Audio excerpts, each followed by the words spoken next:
दोस्तों, आप सबका मेरे चैनल लिटरेचर और लाइफ पर स्वागत है। Welcome to my channel literature and life.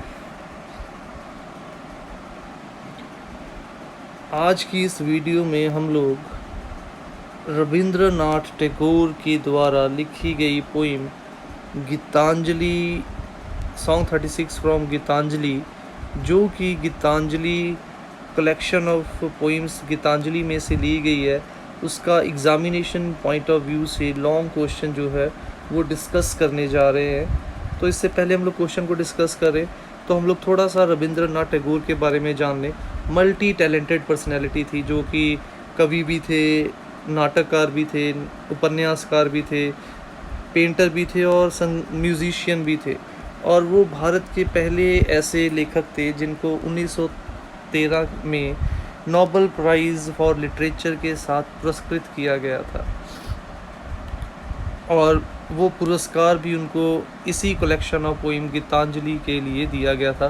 Basically ये पोइम बंगाली में लिखी गई थी और बाद में उसको ट्रांसलेट करके हम लोगों ने इंग्लिश में कन्वर्ट किया है। So let's start with today's video, Rabindranath Tagore's Song 36 from Gitanjali. Our question is, describe how the poet wishes to use strength for his self-improvement and for the self-improvement of the other. तो question हमारा ये है कि किस तरीके से poet जो है वो भगवान से अलग अलग चीज़ों के लिए, ताकतों के लिए, अपनी इम्प्रूवमेंट करने के लिए भगवान से प्रार्थना कर रहा है, और उसके साथ साथ वो ये भी चाहता है कि भगवान वैसे ही इम्प्रूवमेंट दूसरों के अंदर भी लेके आए। तो बेसिकली इससे पहले हम लोग आंसर को स्टार्ट करें तो पोइट की ग्रेटनेस का हम लोग इस चीज़ से अंदाज़ा लगा सकते हैं कि नॉर्मली हम लोग कैसे हैं। मैं कहता हूँ कि जो हो मेरे साथ हो, जो चीज़ मिले मुझे मिले, मेरे साथी को वो चीज़ ना मिले। नॉर्मली ह्यूमन नेचर ऐसा ही है कि हम लोग कहते हैं कि मेरे पास दूसरे से बेहतर चीज़ होनी चाहिए, पर मेरी चीज़ के बराबरी किसी के पास नहीं होनी चाहिए। वहीं पे पोइट एक ऐसा इंसान है जो चाहता है जो चीज़ उसे मिल रही है भगवान से, वो भगवान दुनिया के हर एक इंसान को प्रदान करे, और वो चीज़ वो पहले अपने लिए क्यों मान रहा है। ये भी एक बहुत बड़ा लॉजिक है। कैसा लॉजिक है? अब आप सोचेंगे ये इसमें क्या लॉजिक है। लॉजिक ये है कि मैं आपको कहता हूँ कि झूठ नहीं बोलना बच्चे, आप लोग झूठ मत बोलो, किसी के साथ धोखा मत करो, जेलसी मत करो। बट आप देखते हो कि मैं झूठ भी बोलता हूँ, एनालाइज करते हो, मैं जेलसी भी करता हूँ, दूसरों के साथ धोखा भी करता हूँ। तो जब आप ये एनालाइज करोगे और मैं आपको कहूँगा भी बच्चे झूठ नहीं बोलना, ये नहीं करना, तो आप कहोगे आप खुद तो ऐसा करते हो। इसीलिए पोइट को पता था कि दूसरों को कुछ सिखाने से पहले, दूसरों को बताने से पहले हमें वो चीज़ खुद आनी चाहिए। Practise yourself then teach others. दूसरों को सिखाने से पहले मुझे उस चीज़ का पता होना चाहिए। पोइट को इस चीज़ का आभास था, इसीलिए उसने पहले वो चीज़ें अपने लिए मांगी, ताकि कल को कोई ये ना कह सके तुम्हारे अंदर ये क्वालिटी है, तुम कहते हो अमीर और गरीब में फ़र्क नहीं करना, बट तुम खुद क्या ऐसा करते हो। इसीलिए पोइट ने पहले वो क्वालिटीज़ अपने अंदर मांगी और फिर दुनिया के सभी इंसानों के लिए मांगी। तो स्टार्ट करते हैं अब आंसर का। The present poem song 36 from Gitanjali has been written by Rabindranath Tagore, one of the famous poets, novelist, painter and a freedom fighter. मैं पहले बता चुका हूँ, एक मल्टी टैलेंटेड पर्सनैलिटी हैं। His famous works include Gitanjali, for which he was awarded Nobel prize. उनका सबसे famous work ही गीतांजलि है, जिनके लिए उनको 1913 में नोबेल प्राइज़ के साथ सम्मानित भी किया गया था। Most of his works deal with love, peace and universal brotherhood. ज़्यादातर उनकी रचनाओं के अंदर उन्होंने 3 चीज़ों के ऊपर जोर दिया है: प्यार, शांति और सामाजिक भाईचारे को किस प्रकार से बढ़ाया जाए, या फिर ये कहना गलत नहीं होगा, किस तरीके से हम लोग मिलजुल के एक दूसरे के साथ रह सकते हैं। The poet wants that God should grant him strength to do many things in his life. Poet चाहता है भगवान उसको ताकत प्रदान करे ताकि वो अपनी ज़िंदगी में बहुत सारी चीज़ें, अलग अलग चीज़ों को करने में सक्षम हो. But the poet is different from us because he wants that God should give all the strength and qualities to every person of the world. But कवि हम लोगों से अलग कैसे है?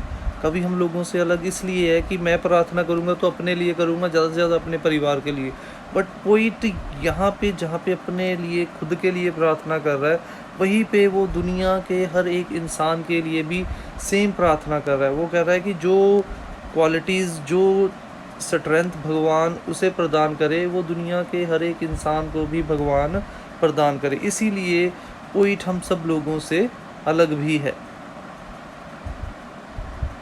First of all, he wants God to clear his heart from bad and evil thoughts and things. सबसे पहली चीज़ वो पोइट जो भगवान से ये मांगता है कि भगवान उसके दिल से सारी बुरी भावनाओं को, बुरे विचारों को, बुरी सोच को उसके अंदर से निकाल दे.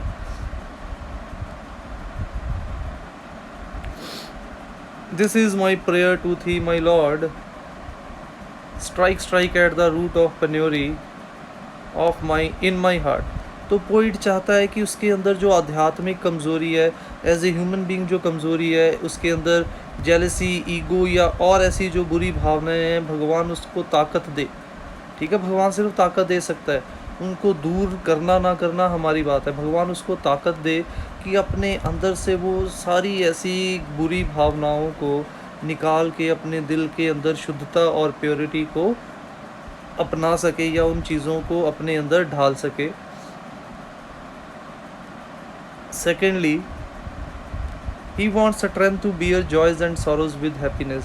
जो दूसरी चीज़ वो भगवान से मांग रहा है वो ये है कि भगवान उसको ताकत प्रदान करे कि वो सुख और दुख को बराबर समझे. सुख में ज़्यादा खुश ना हो जाए, दुख में ज़्यादा दुखी ना हो जाए. हम लोग कैसे हैं, सुख में भगवान को याद करे ना करे, दुख में पर भगवान को कोसना शुरू कर देते हैं कि भगवान हमेशा मेरे साथ ही बुरा करता है, भगवान हमेशा मेरे साथ ही ऐसा क्यों करता है. तो वो चाहता है कि सुख और दुख को वो एक संतुलन में रह के, एक इक्विलिब्रियम में रह के समझे.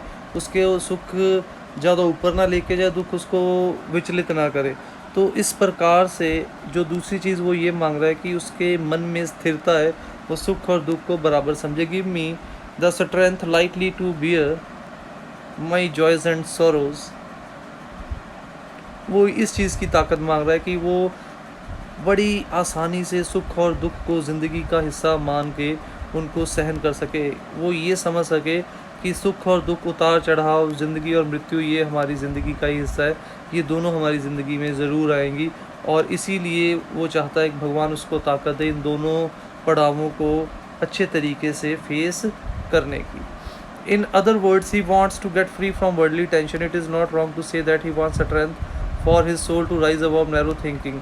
फिर वो अगली चीज़ ये मांगता है कि भगवान उसको ताकत दे कि वो छोटी सोच से ऊपर उठ सके. छोटी सोच क्या, कि वो अमीर और गरीब का फ़र्क ना करे, वो अपने आप को किसी से बड़ा ना समझे, किसी को अपने आप से नीचा ना समझे, सबको बराबर समझे. He also wishes to use his strength for the service of the other and to fight against the rude and insulting people. वो इस चीज़ की भी प्रार्थना करता है भगवान उसको ताकत दे, वो ज़रूरतमंद लोगों की निस्वार्थ रूप से सेवा कर सके. कि ये ना हो कि वो हेल्प करे और वो चाहे कि लोग उसकी दूसरों के सामने जाके प्रशंसा करे. ऐसी मदद करने का कोई फ़ायदा नहीं है. वो चाहता है कि वो निस्वार्थ रूप से लोगों की सेवा करे और उसके साथ साथ वो उन लोगों के सामने कभी झुके ना और उन लोगों का बोल्डली फेस करे जो लोग दूसरों को दबा के रखना जानते हैं. In other words, he wants to get free from worldly tension. It is not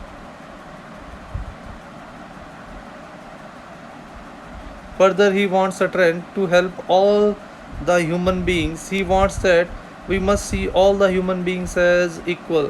फिर वो भगवान से ये ताकत मांगता है कि भगवान उसको ताकत दे कि वो सभी इंसानों को बराबर समझ सके, वो सभी इंसानों के अंदर उसको भगवान की झलक दिखाई दे. ठीक है, वो ये उसे मालूम है कि कुदरत में जितनी भी चीज़ें बनाई हैं वो भगवान के द्वारा निर्मित है. इसका मतलब अगर भगवान ने वो चीज़ें बनाई हैं तो भगवान भी उन्हीं चीज़ों के अंदर रहता है. उसका ये मानना है कि कुदरत की हर चीज़ जो है वो भगवान का अक्स है। इसीलिए वो चाहता है कि वो किसी को भी बड़ा छोटा ना समझे, वो सभी इंसानों को बराबर समझे। He wants strength to surrender before the power and will of God. और इन चीज़ों के साथ साथ वो सबसे इम्पॉर्टेंट चीज़ जो वो मांग रहा है, वो ये मांग रहा है कि भगवान उसको ताकत प्रदान करे, ये सारी ताकतें प्रदान करे, बट उसके साथ साथ भगवान उसके अंदर इस चीज़ को भी हमेशा याद दिला के रखे। भगवान उसे हमेशा इस चीज़ का एहसास रहे कि इस दुनिया में भगवान से पावरफुल चीज़ कोई नहीं है। वो अपने आप को सर्वशक्तिमान ना समझने शुरू कर दे, सर्वशक्तिमान केवल भगवान है। इसीलिए वो चाहता है कि इतनी सारी ताकतों के आने के बावजूद भी वो सदा भगवान के सामने झुका रहे। In other word he wants trying to improve his whole personality. दूसरे शब्दों में ये कहना गलत नहीं होगा, वो अपने पूरे के पूरे व्यक्तित्व को बदलना चाहता है, उसको इम्प्रूव करना चाहता है। In the end he also prays to the God that God must grant all this strength to all the people so that they can become better human being and the world should become better place to live in it where there should be love, peace and universal brotherhood everywhere. और अंत में वो ये प्रार्थना भी करता है कि भगवान ये सारी क्वालिटीज़, ये सारे गुण दुनिया के हर एक इंसान में भी प्रोवाइड करे, ताकि वो भी एक बेहतर इंसान बन सके। इंसान बनना और कहलाना अलग बात है। हम लोग इंसान बनते तब हैं जब हमारे अंदर इंसानी प्रवृत्तियाँ आती हैं। वो कौन सी है? लव, अफेक्शन, सिंपैथी, एक दूसरे को समझना। और जब हमारे अंदर जेलसी, ईगो, प्राइड, ऐसी चीज़ें, ऐसी भावनाएं, नफ़रत, जेलसी करना, घमंड में आना, ये भावनाएं आएंगी तो हम लोग इंसान नहीं कहलाते, तो इंसान नहीं बन पाते। वहाँ पे कहने के लिए हम इंसान हैं, बट इंसान बने नहीं हैं। तो इंसान बनने, कहने और बनने में बहुत फ़र्क है। और पोइट उस फ़र्क को ख़त्म करके ना केवल इंसान कहना बल्कि इंसान बनना चाहता है। और इसीलिए वो चाहता है कि दुनिया के सारे जो लोग हैं, सारे जो इंसान हैं, वो उनके अंदर भी भगवान ये क्वालिटीज़ प्रोवाइड करे, ताकि वो भी एक बेहतर इंसान बन सके और ये दुनिया भी एक बेहतर प्लेस बन सके, जहाँ पे हम सब लोग प्यार, शांति और भाईचारे के साथ मिलके रह सके, जहाँ पे नफ़रत, दुश्मनी, जेलसी, ईगो, प्राइड ऐसी भावनाओं के लिए कोई जगह नहीं होगी। In the end, conclusion, to conclude, we can say that through this poem, the poet wants to bring not only his self-improvement but also improvement in others. तो ये कहना भी गलत नहीं होगा कि इस पोइम में जहाँ पे वो अपने व्यक्तित्व को इम्प्रूव करना चाहता है, वहीं पे वो दूसरों के व्यक्तित्व के अंदर भी उसी प्रकार का बदलाव, उसी प्रकार का सुधार लाना चाहता है। इसीलिए पोइट हम लोगों से अलग है, क्योंकि वो केवल अपने लिए चीज़ नहीं मांग रहा, वो चीज़ वो सभी के लिए बराबर मांग रहा है। So that's all for today's video. अगर वीडियो अच्छी लगी हो तो लाइक और कमेंट ज़रूर कीजिएगा, और उसके साथ साथ चैनल को सब्सक्राइब करना ना भूलिए, और चैनल के और ऐसी वीडियोस की लेटेस्ट अपडेट्स जानने के लिए बेल आइकन पर ज़रूर क्लिक कीजिएगा। So thanks for watching the video. Don't forget to subscribe my channel, click on the bell icon to get the latest updates.